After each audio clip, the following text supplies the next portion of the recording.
15. It is the duty of every board member to avoid both conflicts of interest and appearances of conflict.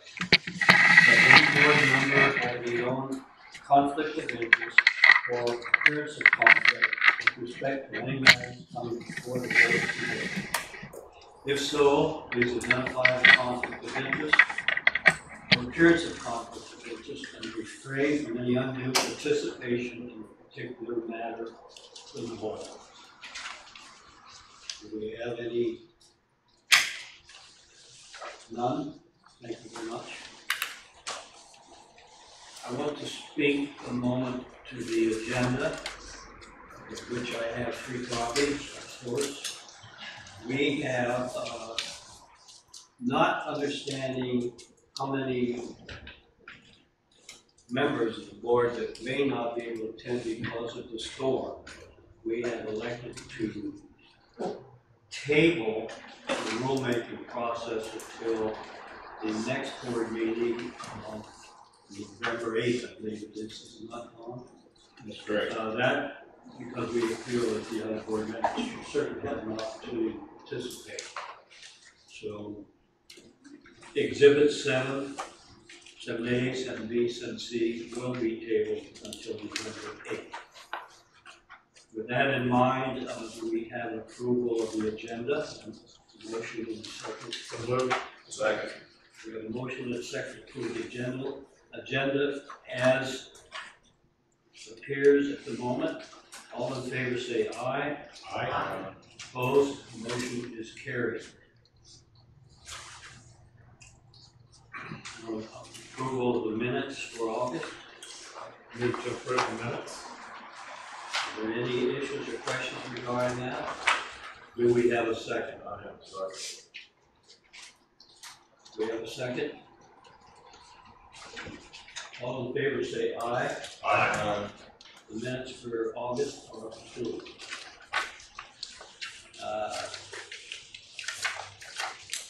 Do we have an open forum?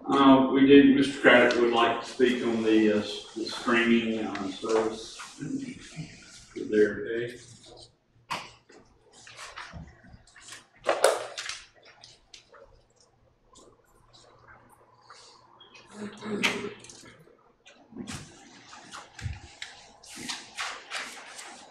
Good morning, everyone. Stephen Craddock here with NCAB, North Carolina Professional Appraisers Coalition. I'd like to give you an update on some of the statistics for the August 7th meeting about the live streaming that we performed for you all. We've received overwhelming number of positive responses online and via email, and I believe this information is very useful for you all here. When speaking about the NCAB YouTube channel, the August 7th videos had a viewership of 286 unique viewers. Of those 286 viewers, 200 watched on a computer, 65 watched by phone, 21 watched on a tablet, and 0 watched on a television. The total watch time from all the viewers was 3,727 minutes. When speaking of the NCAB Facebook page, the August 7th videos had a viewership of 711 unique viewers. The total watch time from all of the viewers was 1,380 minutes.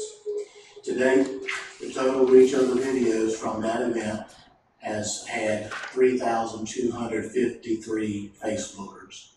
That means that over 3,253 people were talking about these videos on their individual news feeds and among themselves. According to Facebook, the largest audience segment was viewers between the ages of 45 and 54, and the majority of the viewers this time were males. With YouTube and Facebook combined, there were a total of 5,107 minutes of watch time. That is over 85 hours in total of people watching these videos. Some of the comments we've received about the live streaming in general have been, great idea. Thank you for making it easy for us at home to see what is happening at the appraisal board. Every appraisal board should do this. Thank you, NCAB, for letting NCPAC present this. It's all about transparency and the public trust. We continue to believe it's in the best interest of the general public of North Carolina that having media coverage here at all meetings, whether they're live or recorded, will promote transparency for the board and will give the viewers who will watch the meetings a clearer vision about what the NCAB does. And not to mention, it can be used as a historical record of the events that transpired each meeting. Again, we thank all of you for the great opportunity to be able to present this to the citizens of North Carolina. And I'll be glad to answer any questions that any of you have. Thank you all. And just for your information, I have spoken with Mr. Craddock, and we may look at creating a chart similar to what you have for cases or whatever, to chart this information month to month, and then he can address any questions or changes, but make it a more of an exhibit than have him speak on open forum every time. So we'll keep doing that.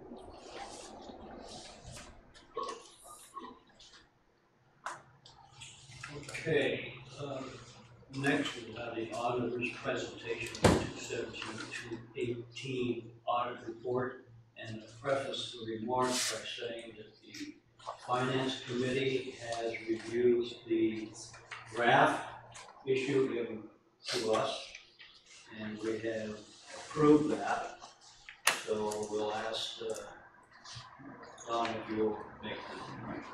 We have Tim Smith with our accounting firm, Bernard Robinson Company LLP, here in Raleigh, down 6 Forks Road from us. So they're nearby. So I will turn it over to Tina and let her go over all any questions we have. Thank you for having me.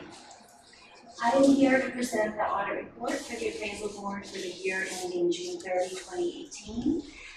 The audit report consists of the governance letter and the audited financial statements. And as Charles mentioned, the Finance Committee did approve the report. And once the board approves the report, we will be prepared to issue the audited financial statements to the required state agencies due October 31st. So I would like to start with the governance letter. The governance letter is required by our professional standards to communicate certain information about the audit to the governing body.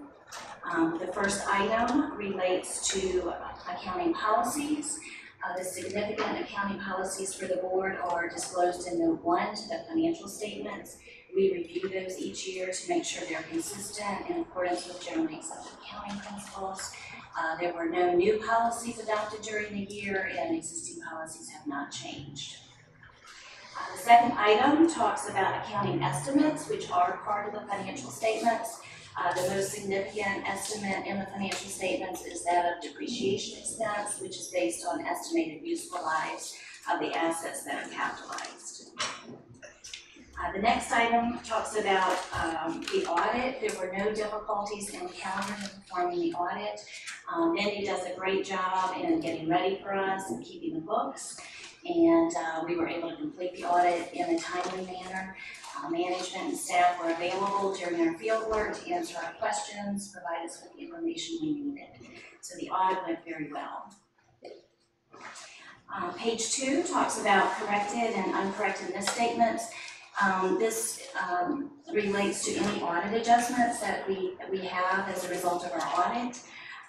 Those adjustments are attached to this letter, and they consist of mainly cash to accrual entries. So there were no unusual entries or entries that concerned us. They consist primarily of recording accounts payable, prepaid expenses, depreciation, and capitalized assets. There was one uncorrected misstatement due to the fact it was immaterial and consistent in nature with the one passed in the prior year. There were no disagreements with management. We did obtain a management representation letter, which is required before we issue the audit, that is signed by Roberta as in-house counsel, Don and Mindy. The representations include things such as management is not aware of any fraud within the organization, any litigation, that all information required was given to us to prepare the audit and all disclosures were made. We're not aware of any management consultations with other independent accountants, and we did not have any other audit findings or issues. I would like to point out that this board is a very well-run board, and we appreciate the help from Don, Mindy, and the staff in performing the audit. So as part of our audit, we do a review of the board's internal controls, and we do some testing to see if they're effective. Any deficiencies we find would be reported to you in the form of a management letter, and I'm pleased to report that that we did not find any deficiencies in internal controls. We feel that the controls in place are strong and performing as they should. So the second thing I would like to go through are the audited financial statements. I will just hit the highlights. We went through these in detail with the Finance Committee, but if you have any questions as I go through, please feel free to ask. The first 3 pages of the financial statements is management's discussion and analysis. This is required supplementary information. It's prepared by management. We review it for reasonableness and to make sure that the amounts included agree to the audited financial statements. The first page discusses financial highlights of the board compared to the prior year. Page 2 gives condensed financial information, which does agree to the audited financial statements. And below that, and continuing on to page 3, is a discussion of events affecting future operations for the appraisal board. Our report starts on page 4 and goes through page 5. This is the independent auditor's report. On page 1, we discuss the fact that management is responsible for the fair presentation of the financial statements in accordance with generally accepted accounting principles. And our responsibility as the auditor is to express an opinion on the financial statements based on our audit. So our opinion is at the bottom of page 4, and this is the bottom line of the audit. It is an unmodified or a clean opinion, and says that the financial statements are fairly presented in accordance with generally accepted accounting principles. The second page of the report, the first emphasis of matter, this is a required disclosure that basically says these financial statements are for the appraisal board and do not include the state of North Carolina. Under other matter, this discusses the limited procedures that we perform in relation to the management's discussion and analysis. So the financial statements start on page 6. Page 6 is the statement of net position or the balance sheet for the appraisal board as of June 30, 2018 compared to 2017. So to go over some highlights, total assets, $4.6 million.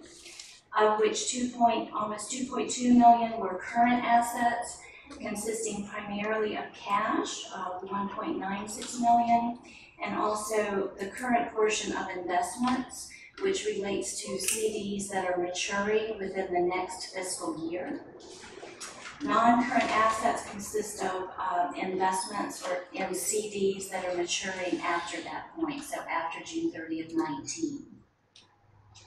And then total capital assets net of accumulated depreciation, 1.9 million.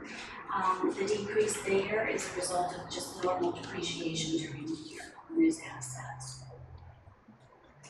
And then under liabilities, total current liabilities, 962,000, most of which relates to unearned revenues of 930,000. That relates to cash received for renewals that relate to next year's licensing period. And then non-current liabilities of 49,000 consists of accrued vacation as of the end of the year. So that leaves the total net position for the appraisal board of almost 3.6 million. Of that, approximately 1.9 million is the net investment in capital assets, and the remaining 1.7 is unrestricted net position. And this is a strong net position. I would like to point out of that amount, approximately 1.3 million is internally designated by the board for specific purposes. And that's further disclosed in the notes, which I'll point out as we get there. On page 7, this is the statement of revenues, expenses, and changes in that position, or the income statement for the board. Total operating revenues, almost 1.3 million, relatively consistent with the prior year, and consists primarily of the renewal and application fees. Total operating expenses, 1.3 million, that's slightly higher than the prior year. I would like to point out that this year was the year the use PAP books were bought and distributed, and that expense is reflected this year of approximately $86,000. So that leaves an operating loss for the year of $75,000, and again, I'd like to point out that that does include the cost of those use PAP books. Non-operating revenues, $116,000 for this year, consisting of interest income of $14,000 and also the refund received from Acela of approximately $112,000. That leaves a positive change in that position, or an increase in that position of a little over $40,000 for the year.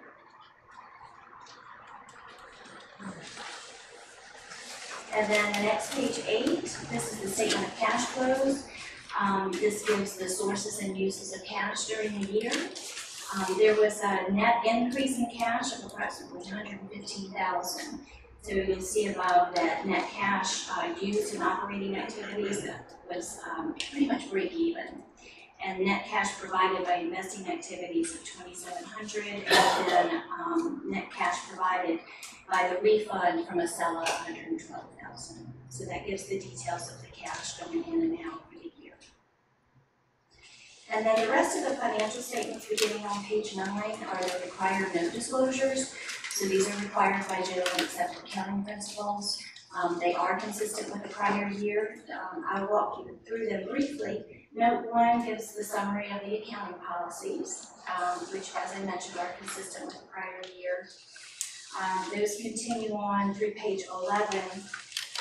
On page 11, I would like to point out under the net position, this gives the detail of the amounts internally designated by the board out of unrestricted net position for certain things such as operating expenses, technology, replacing fixed assets, potential litigation as a contingency.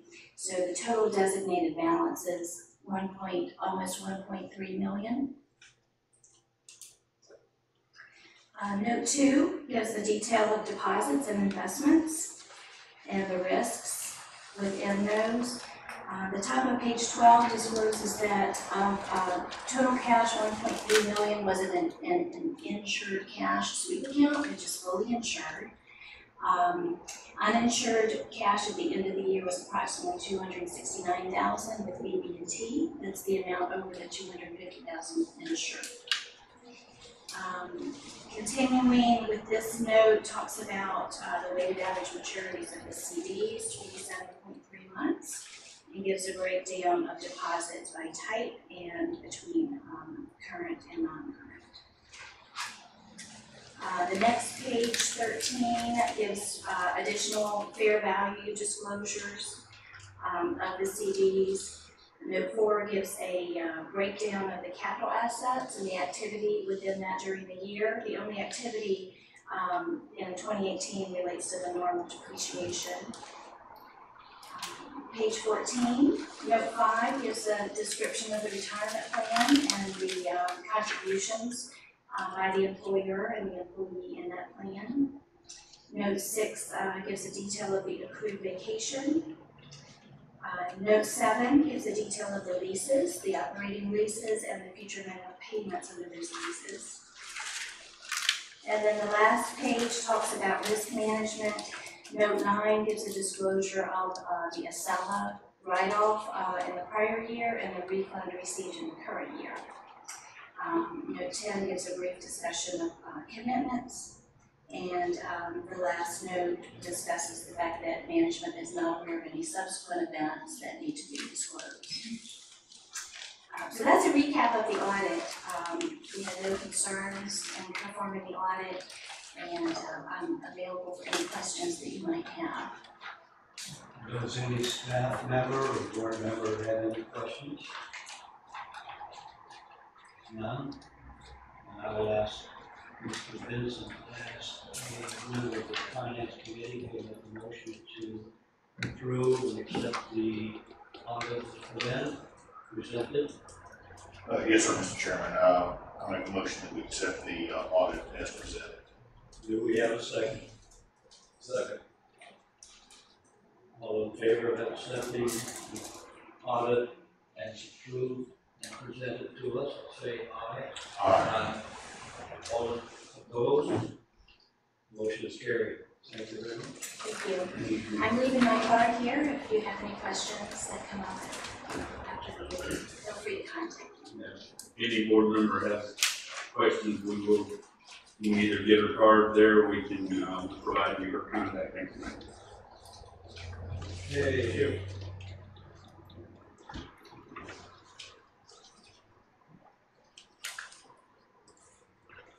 guess we'll go on.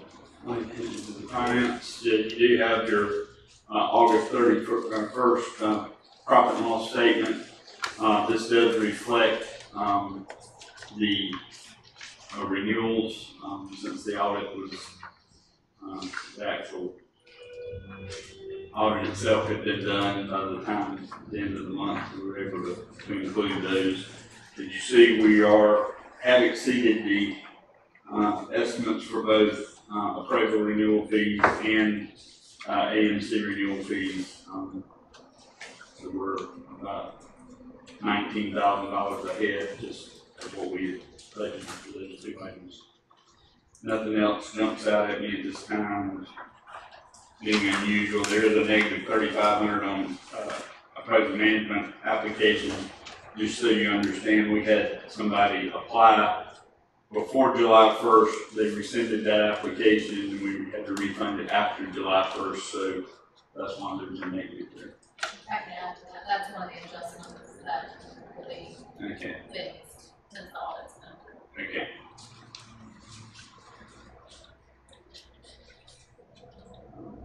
That completes your report. Thank you. All right, council have any consent orders? Yes, I have 3 consent orders for you today. The first one is in the matter of Robert J. Blackburn. Mr. Blackburn provided an opinion of value regarding the property located in Durham by way of a letter dated January 6th of 2018. The county was acquiring property interest from the owner of the property that were 752 square feet in fee simple, 489 square feet as permanent drainage easement, and 3166 square feet of temporary construction easement. This was being done to pave the road and install the curb and gutters. His letter indicated a final value range for the subject of $4,800 to $5,000. This was for the taking. His work file also contained a more detailed letter dated February 7, 2018 that was labeled a restricted appraisal report. He determined the estimate of value solely on the city's assessment in October of 2017 at $45 per front foot. There was no support or data in his work file for the development of the appraisal. There was insufficient data in the work file to produce an appraisal report. The report did not address the value of the easements, and he did not explain his exclusions of the approaches to value. He had appraised the property in 2017 when the owner was seeking to refinance, but he did not mention that he provided prior services. He did say that this didn't start out as an appraisal assignment, that he thought he could help the owner by giving him some general advice. However, it turned into the appraisal assignment at the last minute. And he also was not paid for the assignment. He's agreed to a 3-month suspension that will be stayed. If he completes the 15-hour National NCAB course, it will be inactive. Any questions from board members? It's confusing. Basically, he wrote a letter as opposed to doing an appraisal report, and it didn't have in it what it should have had in it. Mr. Chair, I'll make a motion to use. Second. We have a motion to second to expect staff recommendation on the consent order for Robert Blackburn. All in favor, say aye. Aye. Opposed? Motion is carried. The next consent order is in the matter of Michael Obenchain. Mr. Obenchain provided an opinion of value of subject property by way of a letter in May of 2017, valuing the property at $600,000. This is a pawn shop in Supply, North Carolina that has about 11,000 square feet. The client originally requested an oral appraisal report, which was provided, but she then requested a written appraisal report. The work file contained a draft appraisal report that was labeled work file, not a completed report. That was incomplete and unsigned. There was no signed certification or memorandum regarding the oral report in the file. There was an invoice in the work file for what was labeled as a full appraisal, noting a fee of $500. The letter provided to the client did not refer to or have an appraisal report attached to it, and it did not comply with Standards Rule 2. This fellow again agreed to a 6-month suspension that will be stayed if he takes a 15-hour national news prep class. Motion from the board. Motion to accept. We have a motion and a second to accept staff recommendation. Michael Obershan. All in favor, say aye. Opposed? Motion is carried. You say you have one more? I have one more. This is in the matter of Charles George. Mr. George performed an appraisal of a townhome in Creedmoor, North Carolina in July of 17, valuing the property at $120,000. The complaint was received by the board in July of 2017. A letter was sent to him asking for a response. The board did not receive one and sent a certified letter that was returned undelivered. The board's deputy director personally visited the respondent's address in order to give him notice of the complaint. A family member of the respondent told him that he wasn't at home, but she promised to give the materials to the respondent. The next day, the investigator received a call from Mr. George, who acknowledged receiving the complaint and said he would provide the documents, that he would do that within 15 days. No response, again, was received. The staff sent him an email asking him to contact the office. He did not respond. In June of 2018, the respondent visited the board's office to ask about renewing his certification. During that visit, board staff met with him to inquire about his response to the complaint. He acknowledged he received it and promised he would have it to the board by the end of June 2018. He did not do so. Notice of hearing was issued to the respondent. He dropped off his response to the complaint a few days later and emailed his appraisals. I would say the investigation indicated there were no issues with the appraisal report itself. Based on his failing to respond to the board, he agreed to a 6-month suspension, of which the first 2 will be active. He needs to complete the 15-hour National ESPAP course and a class in board rules, and if he does so, then the remaining 4 months will be inactive. I will point out to you, for those of you who haven't been on the board as long as I've been representing it, that in the past, these situations have resulted in 1-year active suspension when they come to hearing. So what he's agreed to is a 2 months active. That is mitigated by the fact that he finally did drop it off. Oh, I forgot this last paragraph here, that he was suffering from depression during this period of time, has begun treatment with a counselor, and the issues have been addressed, and we did receive verification from his counselor. Name again, please. What? His name again. Charles George.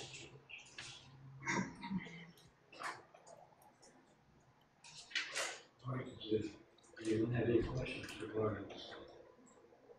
I'll make a motion to accept.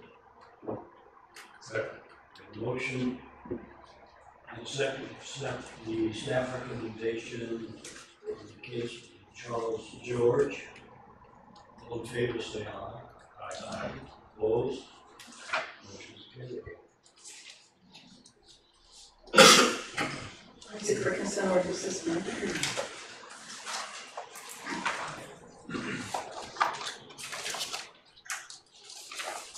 Okay, I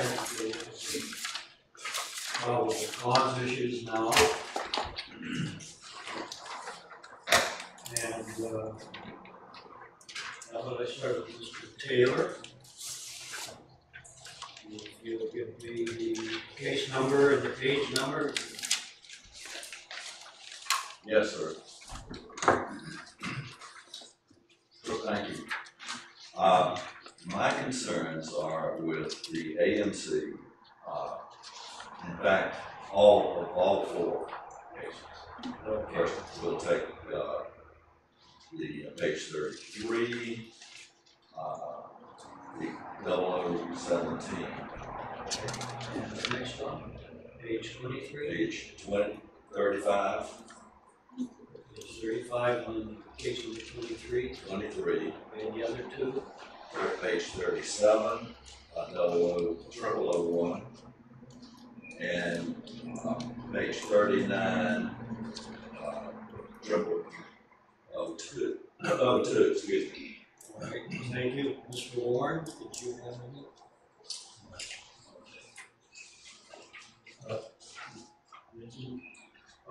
Yes, sir. I have a couple of questions on page 15, case double 25.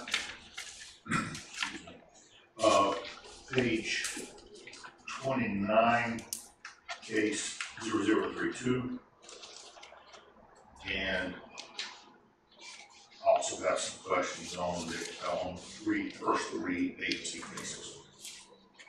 33, 35, and 36. That's correct.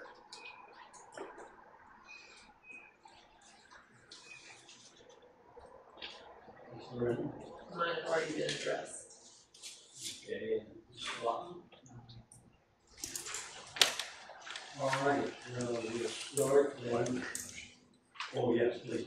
I'd like to make a motion to accept the other cases, case 001, 0022, 0023, 0024, 0026, 0027, 0028, 0030, and 0036, that we accept staff recommendation of this case. I'll second that. We have a motion and a second to accept the balance of the public classification did not be addressed. All in favor, say aye. Those opposed, motion is carried. We'll take these page orders, so Mr. Benson, I believe that puts you up on page 15, is that correct? Thank you, sir.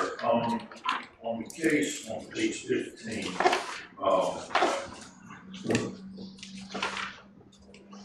maybe it was me reading this about 2 blocks when I got to town. But, got the question in the first bullet, or second bullet point on page 15. The complainant has stated the zoning classification is incorrect. It should be RA, rural agriculture. It was addressed somewhat later on by the respondent, if I'm clear here. And the respondent had put in that it was residential, which may have been incomplete. But how did the complainant come up with RA as rural agriculture? Is there still a breakdown here? In other words, did the complainant have any reason to believe that it's supposed to have been rural agriculture? And I think he looked at the tax records and just probably made a mistake in looking at the letters in the tax records.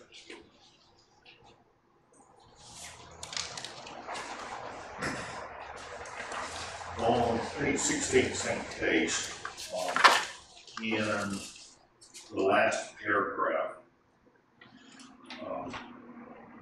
it indicated that there were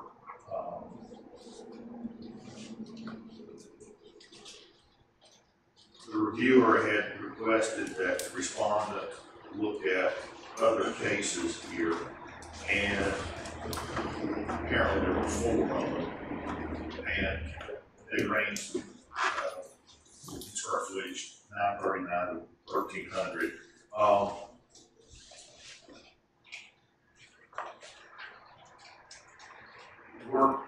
There was a statement made that those were perhaps more suitable comparables than what the appraiser had used.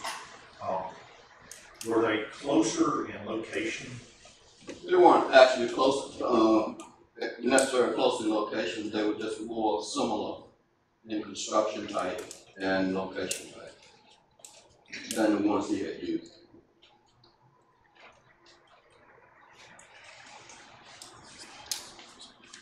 Okay. This was a exterior only appraisal.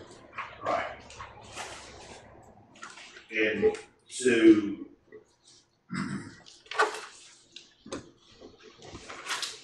the complainant then is asking for, let's say, are they asking for accuracy on the description of the interior of this dwelling? No. It was just exterior only. He was not to go on the property at all.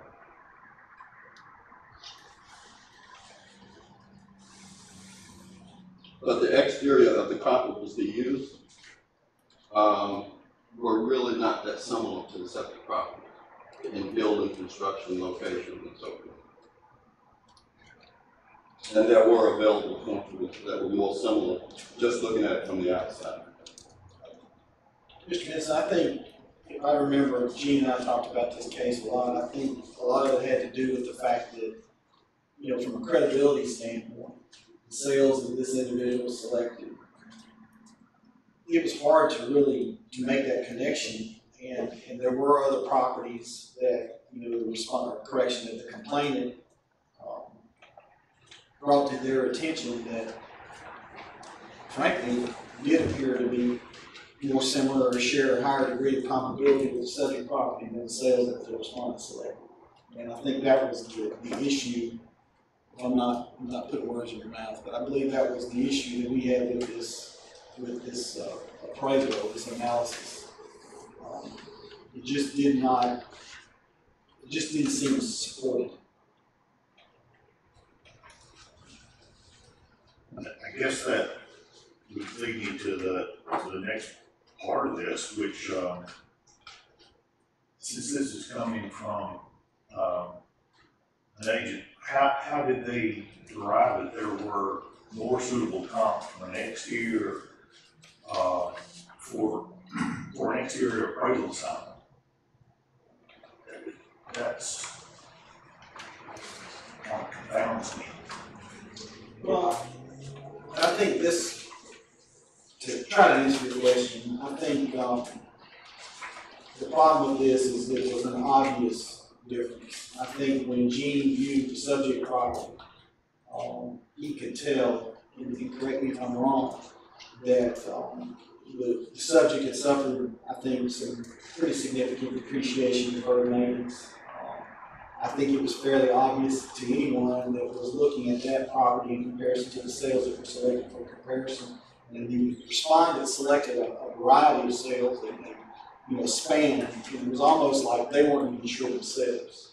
And they just threw a bunch of different properties at it. And there were other properties that shared, a similar condition, a similar appeal that, basically we determined that this respondent overlooked. And had they considered those properties that did share that higher degree of comparability, I think their analysis would have been more credible. And I think any person, and this actually, I believe this complaint came from an AMC utilizing, available records or available information from public records, photographs, and so forth. I think it was pretty obvious, and I think that was confirmed by your exterior observation when you were out in the field and actually looked at this problem. I got no further questions. Motion to accept staff recommendation on case 0025. Second. We have the motion and the second to accept staff recommendation on case 0025. All in favor, say aye. Aye. Opposed? Motion is carried. And I believe you have another note from Mr. Benson on page 29. Yes, sir, I think you're right.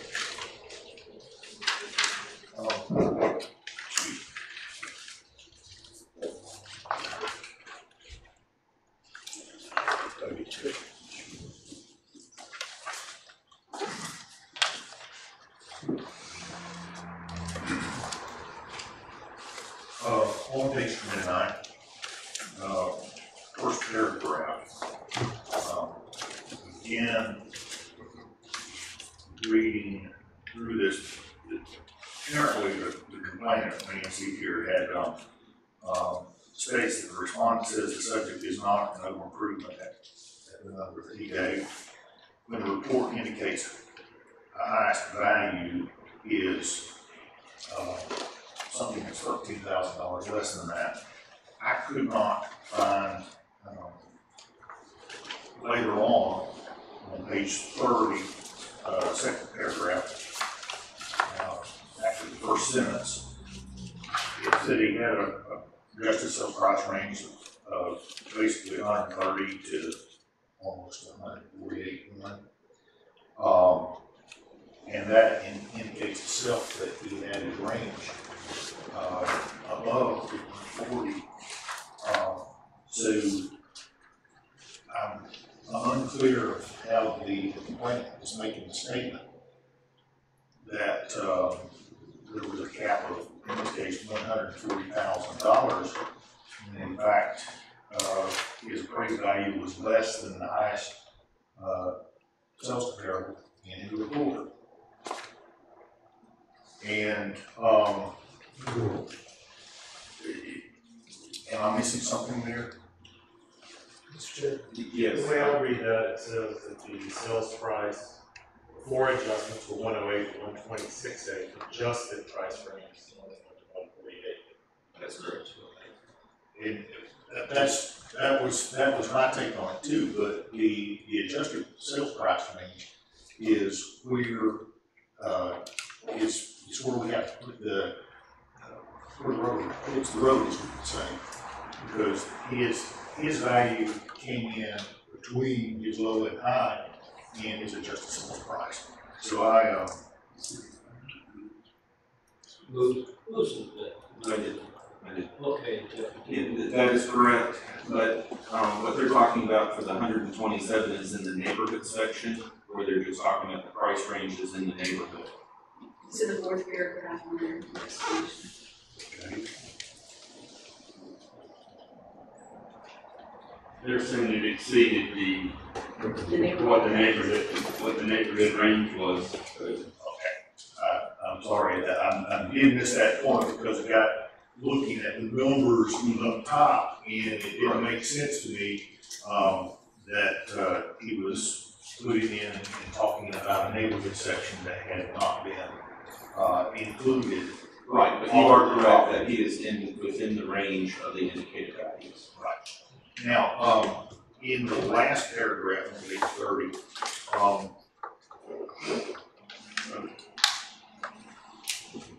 I'm parting words, but I'm looking at it very specifically. In the last sentence, it says, "Full disclosure and explanation would have added credibility to the appraisal." Should that not have been an appraisal report, or are we talking about both really? Okay. In other parts of this, we had to put an appraisal report, and then we kind of switch horses there and go to the appraisal. Those are two very different things.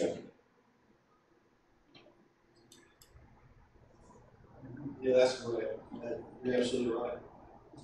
You should be more specific there. You should have said appraisal report. Yes, sir.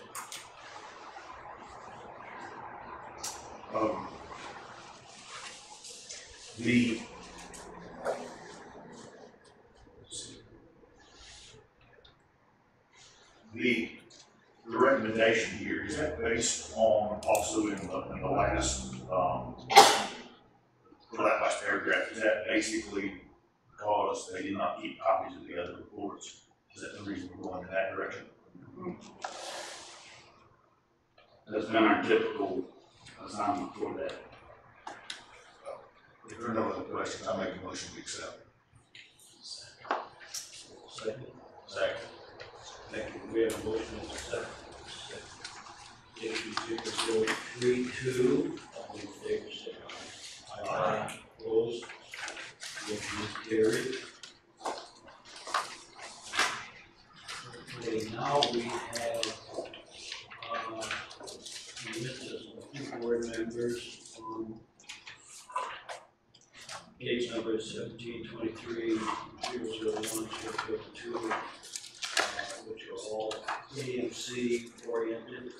The first one will be page 33, so next. Could I defer to Mr. Taylor on those first? You sure? Mr. Taylor, would you like to address your concerns about the first AMC? And that's page 33. Correct. Thank you, Mr. Chairman. My comments are in, under summary of response. First paragraph. Are the words customary and reasonable, is that directly from the respondent? Yes. Yes. I have a favor to ask. Unfortunately, I was not in the military.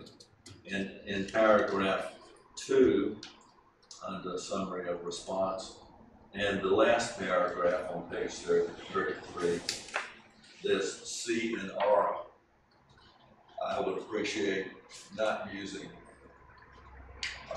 abbreviations for that. I know it's nitpicky. Question about this was the offer from the complainant in writing to the respondent Are you talking about at the fee? the AMC, the complainant did not offer a fee. The appraiser, the respondent, bid and said, I will do the assignment for $400. The AMC, apparently somebody at the AMC said that this was accepted when it wasn't. They'd already awarded it to somebody else. Was anything in writing? I didn't see anything in writing. Tom, did you see it? It was on the phone from what I understand. What kind of monetary damage was done to the respondent? I'm not sure there was any. This took place in a matter of days. How about the appraiser? Well, the complainant, I don't see any, but the appraiser, he didn't mention any damage. No. Well, this leads me to wonder why the complaint. The real complaint was, I bid $400 and they didn't take it because they thought my fee was too high and they were going to assign it to somebody who would accept a lower fee. That was the basis of the complaint. And my response is, why is it being brought to this board? Why are we involved in such things? It is a private matter between two parties, and I think it's totally inappropriate to make a complaint to this board on such matters as this. It seems like the AMC was, number one, they have a dog in this fight in that they were just sloppy with the way they handled things about the fee. The other thing is that, and I'll bring this up later, I'm sure, is the use of the words customary and reasonable fees. I'll go on record now saying that there is no such thing. Each assignment is a thing of itself. It has its own circumstances, and but if appraisers want to work for AMCs under a fee schedule that they have for appraisers, that's fine. That's their business. But as far as I'm concerned, there is no such thing as a customary and reasonable fee schedule. They are the issues I have with the 007-17, Mr. Chairman. All right, so noted. Mike pointed out that when we receive a complaint, we're obligated under any circumstances to review it, correct? Yeah, and this is based on state law. Yeah. State law tells this board that, we have a statute that says AMCs must pay customary reasonable fees. And therefore, the board has jurisdiction over this issue. And that's why we have to. I understand. I just wanted my opinion out on the floor. Opinion is noted and welcome. Mr. Dixon, do you have a follow-up to that? Do you also have that? Yes, sir, thank you. Part of my questions relates to what Mr. Taylor has brought forward, but the second paragraph, which was a response from the AMC, it said that their methodology has been determined to be CNR. Now, as we know, this has been actually a long-term issue, and is there a requirement for a minimum CNR? And it has been my understanding that the feds and the state in its current statute does require that CNR be paid. And in this case, it would be unclear as to what happened in a bid process. And but the issues that the AMC has brought forward here says that the fee that was ultimately paid was over the minimum compliant fee. So they're making a statement that they are paying above a minimum CR, and before that they said that their methodology. I contend again that was their methodology, or I'm asking the question, was their methodology meeting the requirement of the state statute and also the federal regulation requires that that new AMC payments can be used in setting the standard for CNR. And are we taking it at face value that just because they say that they're compliant, are they compliant with the requirement of the state feds? I guess that's a long question, but I think it goes to page 34, fourth paragraph. Actually the third paragraph, they note methodology again. And opening up, they set the stage in their opening paragraph, and I'm going to tie it into the second page. They say it's specified in Reg Z and outlined in Section 1 of the guidance document issued in North Carolina Appraisal Board, and we know that that's what we call, or the AMC industry has called, presumption 1. In that, they say that they have adopted that use. But yet, on the fourth paragraph of page 34, they are saying that they're using a tier system. All right? In that tier system, has that been found to comply with the presumption 1 of their bid system or their payment system? And I can't tie the two together. If in an email, they're saying that they're using presumption 1, then there are 6 requirements. All of the 6 must be met to be able to use that particular methodology. Now, they may have identified the property, and they may have gotten the last 4 items, which are basically their experience and their credentials. But did they meet item number 2?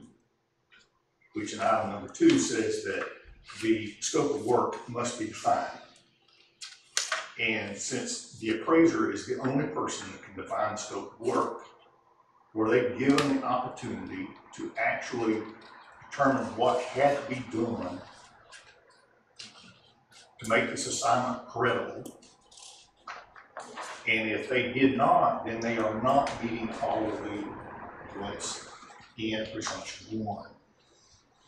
So was there a determination that if all of those items were met and the appraisal management company was actually making a decision based on the federal and the state requirement?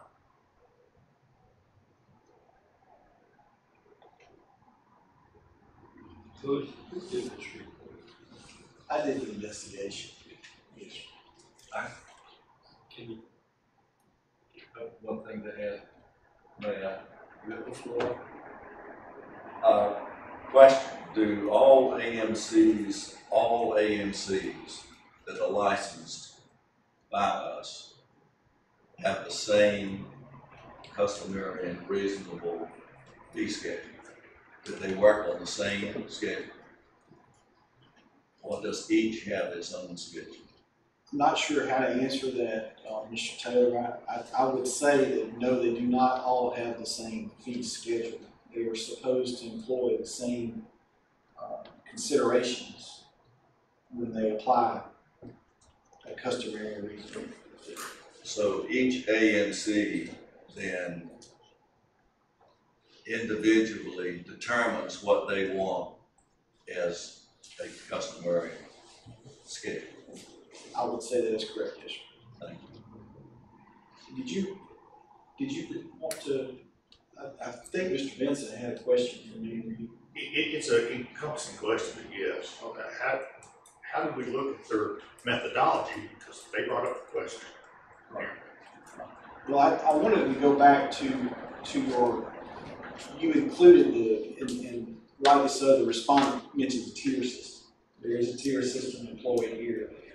What I found based on my examination, and again, this is information that's communicated to the staff about their process. It appeared as if they were meeting all of the required steps or the required considerations, and then we're applying a tier system in addition to that, which we did not find to be inappropriate or anything. Go ahead, sir. That I agree. And the tier system that they're using here appears to be addressing the 4 last parts of presumption 1, right? And without, I'm making an assumption that they met the first item by identifying to the appraiser the address. This is the property, all right? Item number 2 is the missing link. Identifying the scope of work is more than just saying this is what it is, because the scope of work can only be identified specifically after the property is looked at. Well, I think what I found, and I'm sorry, I didn't mean to interrupt you. What I found when I discussed this, or when I looked at this, and also from my experience dealing with other AMC licensees that we regulate, that this was an offer, this was a bid that this individual, this appraiser, offered to complete this assignment for this amount of money, for this fee, which in my mind, and I don't know, I can't speak for the rest of the staff, nor would I try to speak for the board, but when I think about that, I can't help but think that this is an appraiser that is taking into consideration knowing the information that they have, the address, the property, the type, and so forth, possibly the type of assignment, they are taking that into consideration, what their scope will be, and factoring that into the bid that they are making, or the quote that they're giving to this management company. I think that possibly is encompassed in that whole process. What the complainant stated was that this was a simple 1004 report. So it seemed to me that the complainant already had some idea of what the scope was going to be. And the other half of that too, Mr. Vincent, is one of the things that I've routinely encountered when I've dealt with management companies in almost every circumstance. They've communicated to the staff that, they will, once that happens, once that fee is accepted or that arrangement is agreed upon, that they all have processes where if that appraiser gets into that situation, that they will allow that licensee to contact them and say, look, this is a much bigger animal than I thought it was going to be. Let's talk about my fee. Now again, I can't say that's the case in every situation, but I've encountered that a lot in a lot of these investigations I've done on that before. That's kind of addresses your point was, because if this is the same case, the office running together, but if this is the same one, it says that he called back to renegotiate the fee. It already given them, so apparently there had been time frame there to actually accommodate and determine the scope of work, a more appropriate scope of work, which has to be met before the assignment can be sent out. Well, actually, the statute reads compensation paid, so it's before the compensation is paid. Compensation paid has to be customary and reasonable under the statute, not all. That's really one of the key issues. That's really the issue. Yeah. So This was a negotiating process. What was ultimately paid for the assignment is a separate issue. The complaint was, I didn't get it because somebody else took it for less. All right. Is there any other comments regarding this? Are you satisfied, Mr. Taylor, at this point? Yes, sir. Thank you. Motion? Is there a motion to accept staff recommendation? So moved. Do we have a second? Second. Motion and second to accept staff recommendation on case number 0017. All in favor say aye. Aye. Opposed? Motion is carried. With that takes us, Mr. Vincent, to page 35, case number 0023.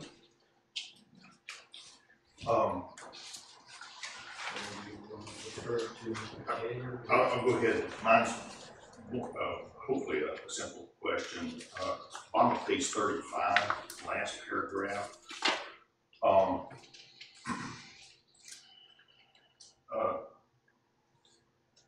They admit that they did fail to pay, I think within the 30-day period.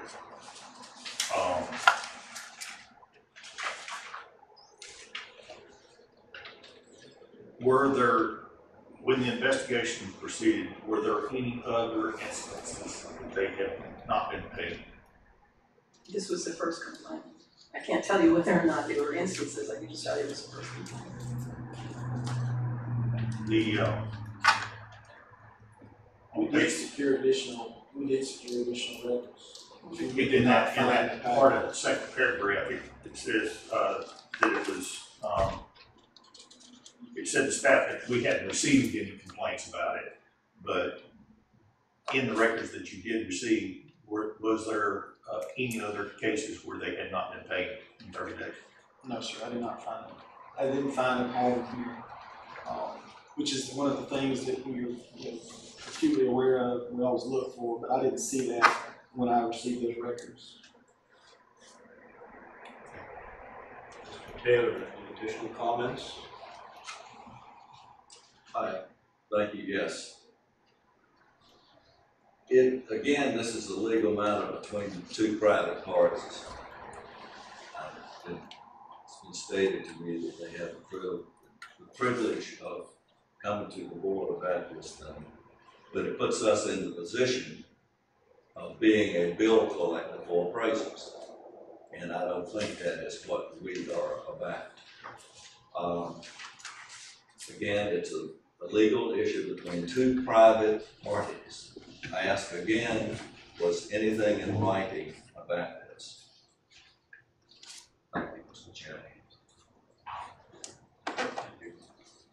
In writing, I'm not sure I understand what would be in writing.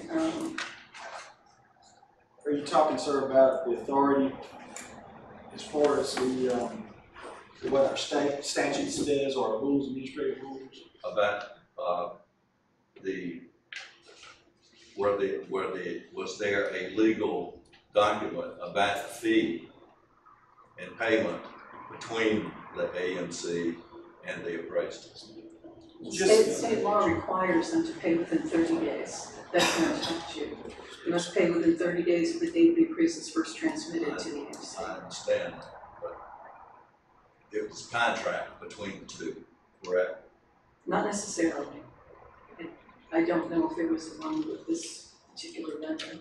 No, I did not see that as part of this. This was about late payment and the fact that the complainant here didn't receive their payment within the required time. And that was the primary allegation. And we, again, as the report shows, we found that was substantiated. But why should the AMC pay the appraisal?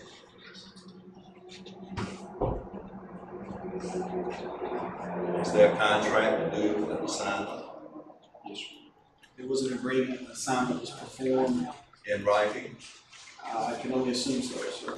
As far as the engagement went out, you know, as this was not about the actual appraisal that was performed, it did not feel appropriate to secure the work file or a copy of the appraisal or anything like that from the complainant. And as you can see, the respondent admitted to being in error and being at fault. And so I do not Normally, look at there's that. some kind of engagement. Yes, there's usually an engagement. That's probably what you're asking Yes. about. That's our terminology. Yes. All right. I'm not sure I'd call that a contract though, because normally they wouldn't address things like when payment would be paid because it's already covered by law.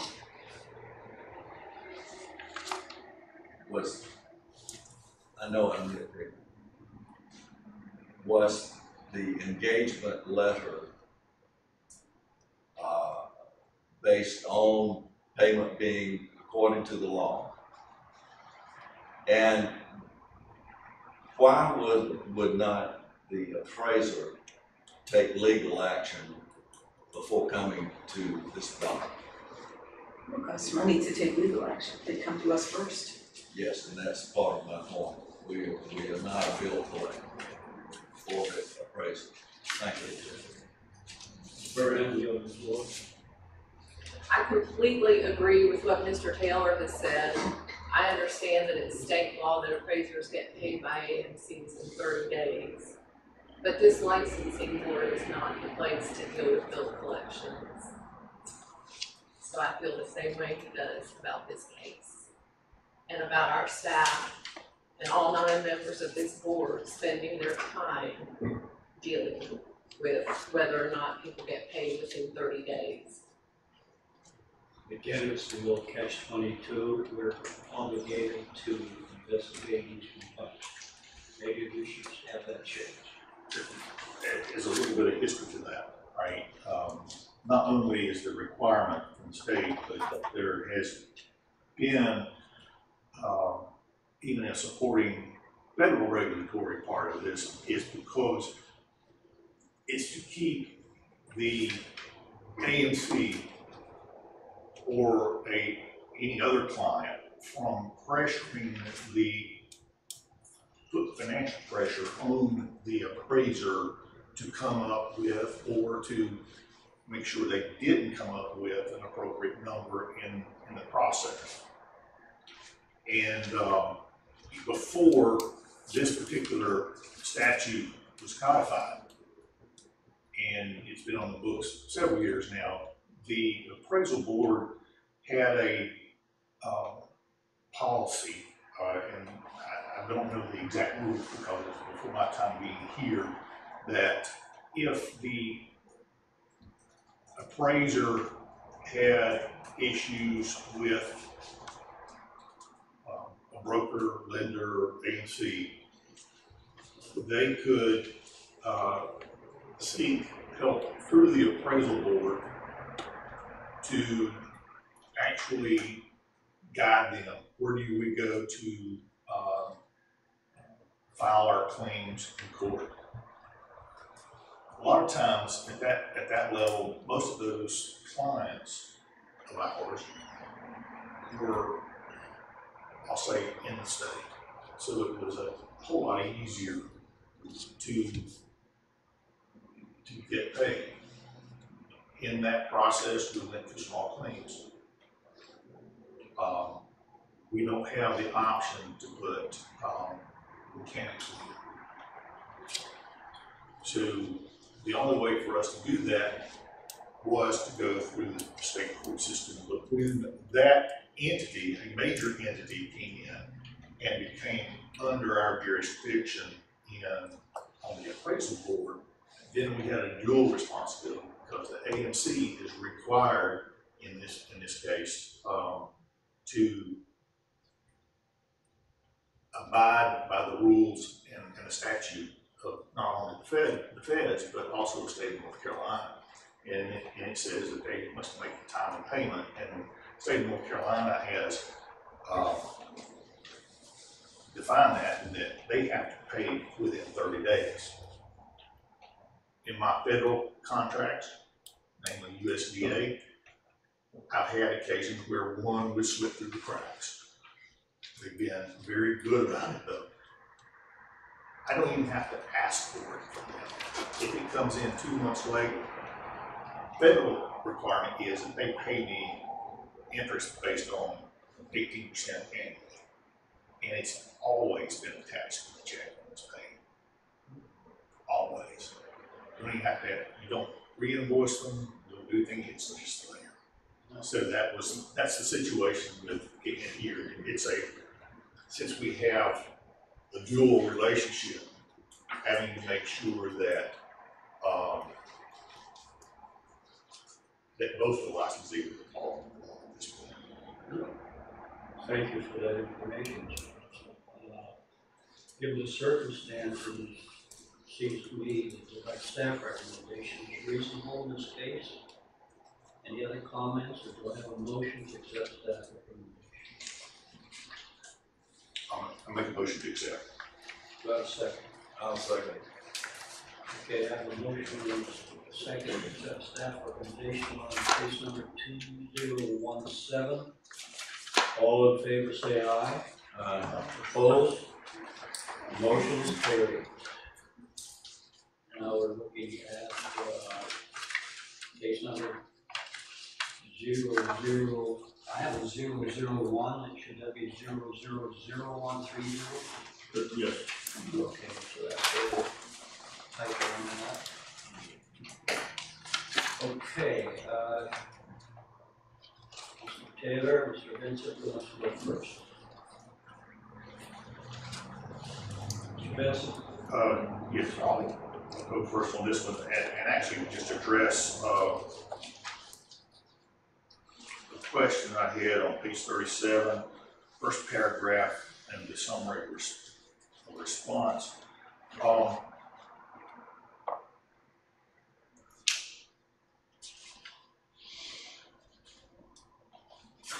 I'm unclear.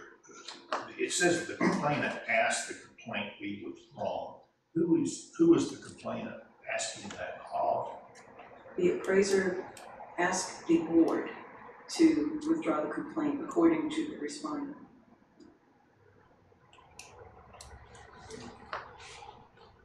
Okay. I think that was wishful thinking on behalf of the respondent. That's not what I. We didn't get confirmation Yeah. from the complainant that indeed was. He did agree that he got paid, Yep. but he never said anything to us about withdrawing the complaint. That's what they said they were told. So then we don't always say what they told us, then we. Okay, the comment itself is the way it was written. It says that the complainant then asked, and it seems to be very specific. And I know it's a lot of he said, she said, all right, but when it was worded that way, it seemed, it appeared that it did happen. And so, So they alleged. yes. Okay. All right. Okay, I have no further questions. Mr. Taylor, any comments regarding this? Thank you, Mr. Chairman. I'm concerned about page 38, the sentence right above recommendation. How many times will this AMC be not really disciplined? Is it time to suspend their license for a while? That's something that you will ultimately determine as a board. That's why it's called a hearing. Yes. You will have a chance to express yourself again. I'm ready. Okay, so, there are no more comments regarding this case. I'll make the motion to accept the recommendation. And a second. Second. Okay, we have a motion and a second staff recommendation of a hearing on case 0001. All in favor, say aye. Aye. Opposed? Motion is carried. And I believe the next one is page 38. Page 39. 39, thank you. This will be the last. And who wants to start this? Mr. Taylor, Mr. Vincent? If you allow me, do you have some questions on that? Go ahead.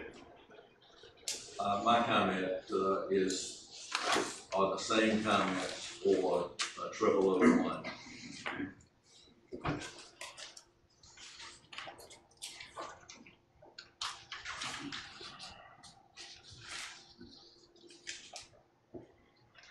Is that it? Yes. You want to repeat your comments? That Briefly? AMC was sloppy in the process, and was there really a damage in this? Thank you. Vincent, short, briefly if you can. I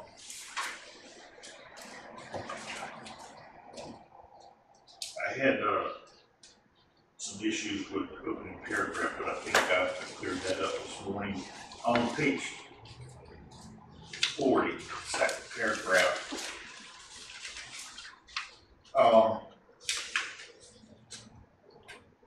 A lot of this goes back to the internal functions, and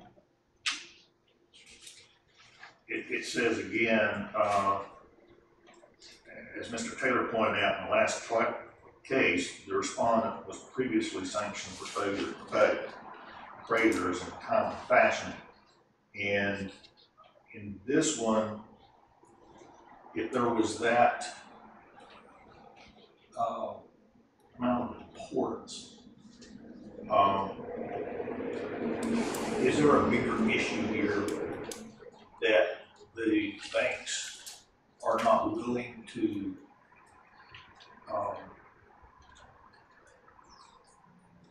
discuss specific items in an ongoing investigation? Were they holding back, or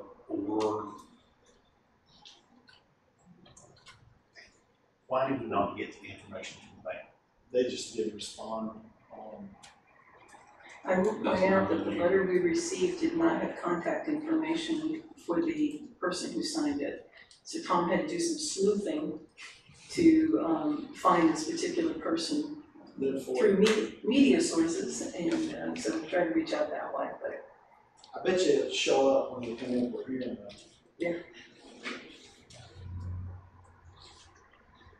I got no further questions. Motion to accept staff recommendation. Second. A motion to accept staff recommendation on the cause case 0002. All in favor, say aye. Aye. Opposed? Motion is carried. Chair of the board, recess.